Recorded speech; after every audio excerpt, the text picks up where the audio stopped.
نستكمل حديثنا مع الدكتور عبد الوهاب المسيري عن تاريخ اليهود وعما إذا كان لهم حقا تاريخ مستقل عن الشعوب التي عاشوا فيها أم أن هناك عدة تواريخ لهم. هناك طبعا التاريخ الفرعوني، ودي مستوى ثالث يجب أن نتعامل معه. من الواضح أن التاريخ الفرعوني لم يرد فيه ذكر لموسى أو لوجود العبرانيين، إما لأن الفراعنة لم يكونوا يعرفونهم كجماعة مستقلة أو أنهم لم يكونوا موجودين أساسا. حسب الرواية التوراتية أنه موسى تمرد على فرعون وقاد الجماعة اليهودية عبر البحر الأحمر، وانشق البحر وذهب إلى سيناء حيث حكم عليهم بالتيه.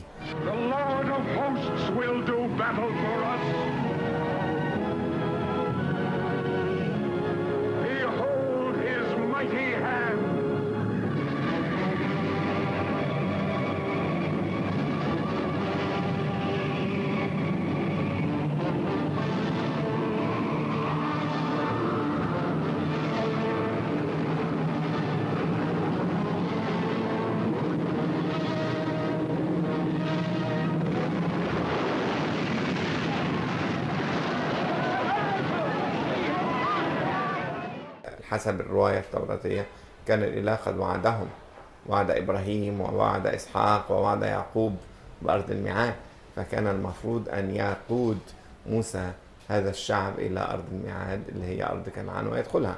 لكن ما حدث أنه بدل أن يقطع المسافة مثلا في سنة كما كان الحال أو في نصف سنة، مكث في سيناء مدة 40 عاما.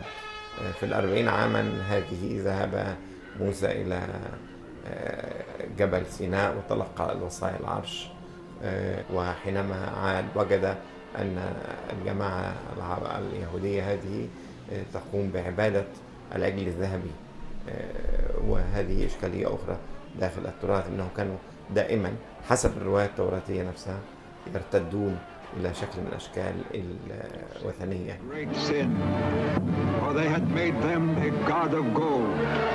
And they bore him upon their shoulders and rejoiced, saying, "This be our God, O Israel." حكم على موسى ألا يدخل أرض الميعاد، يراها ولكنه لا يدخلها. من دخلها هو يوشع ابن نون، هو الذي قاد الشعب. هنا في روايتين، الرواية التوراتية والرواية التاريخية. في الرواية التوراتية يقولون إن هناك وعد إلهي، وإن الإله طلب منهم أن يبيدوا سكان كنعان وهكذا، وقاموا حسب الرواية التوراتية بإبادة للقرى والمدن وهكذا واحتلوها. الرواية التاريخية بقى مختلفة، يعني إذا كانت الرواية التوراتية بتتكلم عن غزو وعن إبادة، ففي الرواية التاريخية تقول لا، بأنه كان تسلل، وإنه لم يكن أبدا إبادة، لم تكن هناك إبادة ولا شيء من هذا القبيل، إنها مزاعم. كاتب التوراة بينسب القوة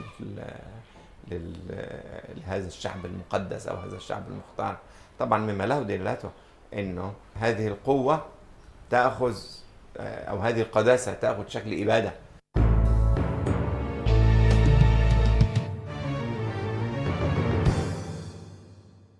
حضارة كنعان كما يبدو لم تكن حضارة متقدمة للغاية، لكنها لم تكن متخلفة. كانت حضارة زراعية فيها مدن مستقرة، وهناك دائما عداء تاريخي بين البدو الرحل والحضارات الزراعية المستقرة.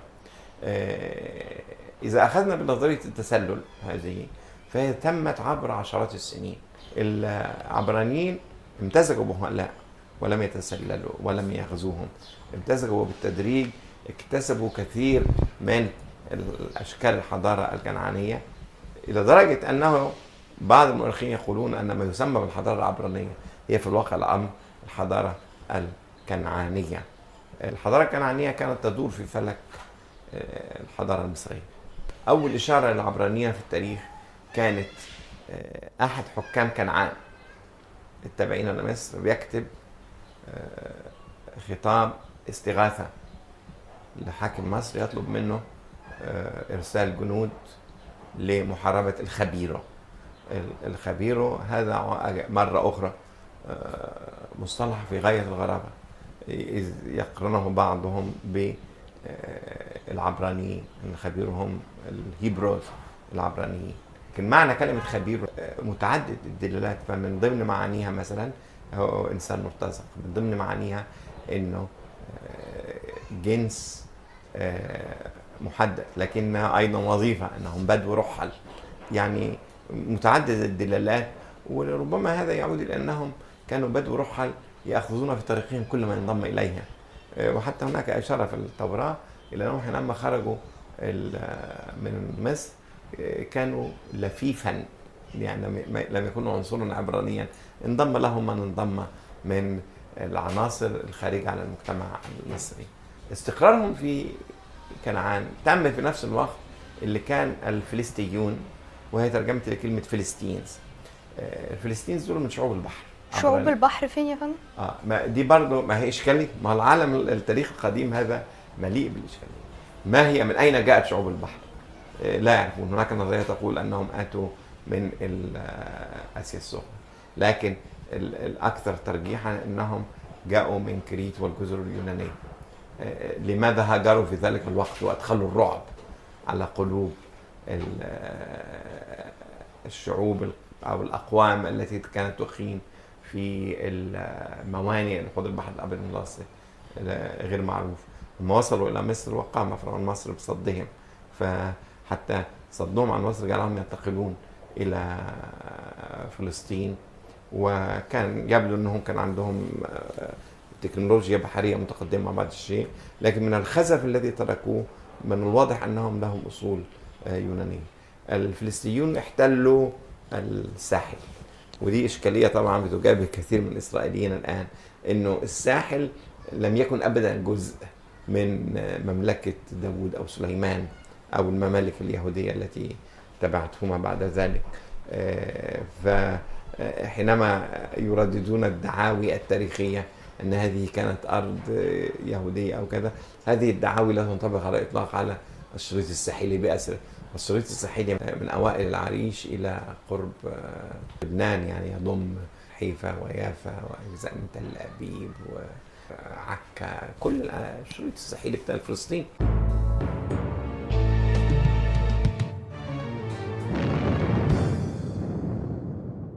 بعد التسلل العمراني، بعد ما استقروا، بدأ ما يسمى حكم القضاة.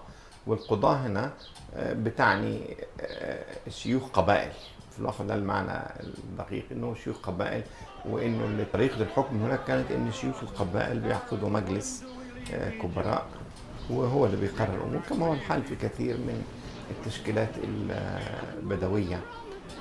كانت بتحدث معارك كبيرة بين القضاة أو بين القبائل العبرانية المستقرة والكنعانيين والأدوميين والفلسطينيين وهكذا، وظلت الحرب بينهم مدة طويلة ولم يستقر الحال. كان بيظهر بينهم ما يسمونه أبطال يقودون الشعب اليهودي ويلحقون الهزائم بأعدائهم. في هذه المرحلة ظهر شمشون، وهي قصة أيضا لا يوجد في التاريخ ما يدل على وجودها. بتنتهي هذه المرحلة مع ما أسميه في الموسوعة المملكة العبرانية المتحدة، وده في أواخر حوالي 1000 قبل الميلاد أو 1004 تبدأ المملكة العبرانية المتحدة.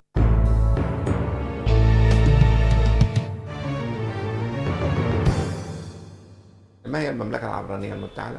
إنه قام الملك داود وليس سيدنا داود، لأنهم في التراث اليهودي لا يعتبرون داود نبي، وإنما يعتبرونه ملكا وحسب.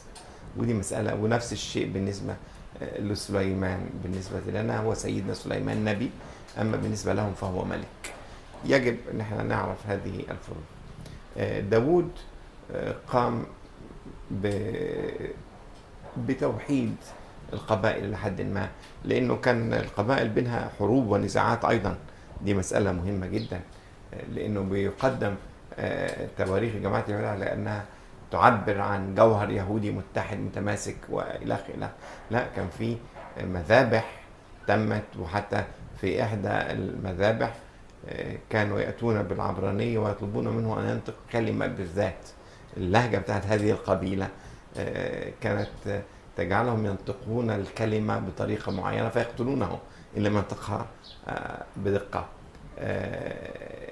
فقام داود بتوحيد القبائل وتوجه النبي صمويل ملكا، فقام بقى بإنشاء ما يسمى المملكة العربية المتحدة. هنا بندخل في العلاقات الدولية في الشرق الأدنى القديم. دي مسألة أساسية، إنه داود نجح في إنشاء هذه الدولة بسبب إنه كانت مصر في حالة تراجع، وإن كان في صراعات بتدور في أشور وبابل، فكما لو كان هناك حدث فراغ في هذه المنطقة، ونتيجة لهذا الفراغ أسس داود مملكته. مملكة داود بتتفاوت في الطول والعرض لكنها مثلا لم تضم القدس إلا بعد مدة طويلة، أي أن القدس كانت مدينة كنعانية وظلت مدينة كنعانية، وحينما استولى عليها داود سكانها أساسا كانوا كنعانيين يسمى اليبوسيون. الساحل ظل فلسطيني، ظلت هناك قبائل غير عبرانية تعيش في هذه المنطقة.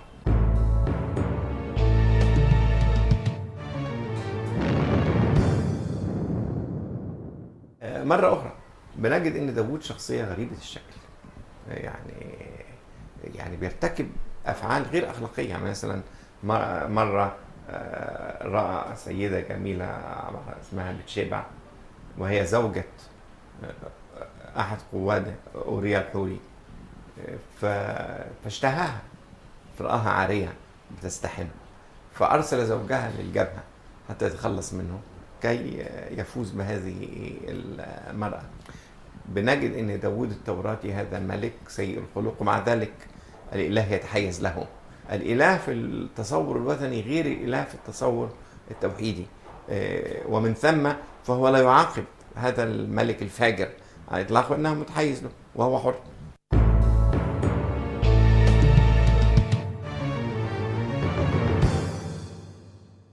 حينما مات داود كانت الدولة متسعة إلى حد ما. جاء سليمان ابنه وبدأ حكمه بحمام دم، إذ ذبح كل معارضيه وبعض إخوته وكذا حتى يخلو له الجو.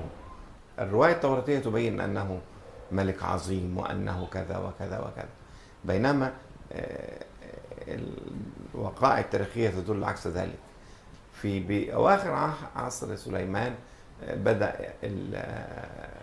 تفكك المملكة، وبدأ بقى تدخل الدولة المصرية، وبدأ تدخل الدولة الأشورية وكذا. حينما مات سليمان انقسمت الدولة العبرانية المتحدة إلى مملكة يهوذا ومملكة إسرائيل. مملكة إسرائيل هي كانت الغنية اللي توجد فيها كثافة سكانية وهكذا. يبدو أنه نتيجة للتأثر بالحضارات المختلفة، فيقال مثلا أن بعض الجنرالات كانوا قد لجأوا لمصر وتأثروا بعبادة الثور مثلا وهكذا، ولذلك حينما عادوا لم يقبلوا أن يوجد هيكل واحد في القدس، وإنما أسسوا هيكل آخر، وبدأت التنازع بين الفريقين، وبدأت حروب ضروس بين مملكة إسرائيل ومملكة يهوذا. وهذا أيضا تحاول الكتابات الصهيونية والكتابات الغربية عامة أن تقلل من شأنه، بحيث يظهر أن هؤلاء كتلة واحدة متمسكة، بينما كانت الحروب بينهم ضروس، وكانت مثلا يستعينون بمملكة أرام الواحد ضد الآخر ومذابح وهكذا. وفي نهاية الأمر سقطت دولة إسرائيل على يد الأشوريين، واستمرت دولة يهوذا بعض الوقت، ثم سقطت على يد البابليين. سقط بمعنى أنه كمؤسسات سياسية اختفت وأصبحت تابعة للدولة للإمبراطورية الأشورية ثم البابلية. وحينما سقطت الدولة وتم عملية التهجير، بمعنى أنه أحد الأساليب التي كانت يستخدمها الأشوريين والبابليون أن هم يأخذوا أعضاء النخب وبعض أعضاء الشعب ويهجرونه إلى مكان آخر. جزء منها كان عقاب، جزء منها هو تعمير بعض الأراضي الأخرى، جزء منها هو أنه يصبحون كرهائن. لكن مما له دلالته أنه الآشوريين نفوا أعداد كبيرة من دولة إسرائيل ووطنوهم في بعض الأماكن واختفوا تماما. ومن هنا توجد أسطورة أسباط إسرائيل ال10 المفقودة. أنا ما أعتقدش أنها مفقودة ولا حاجة، المنصهرة التي اختفت من خلال الانصهار. لكن كلمة الانصهار هذه كلمة مرفوضة تماما في المعجم الصهيوني، ولذلك باستمرار يتحدثون عن القبائل المفقودة. فمثلا الفلاشة يقولون أنهم أحد القبائل المفقودة. في نهاية الأمر ذهبوا وانصهروا وتدينوا بديانات أخرى واختفوا. ودي 10 أسباط من 12 سبت.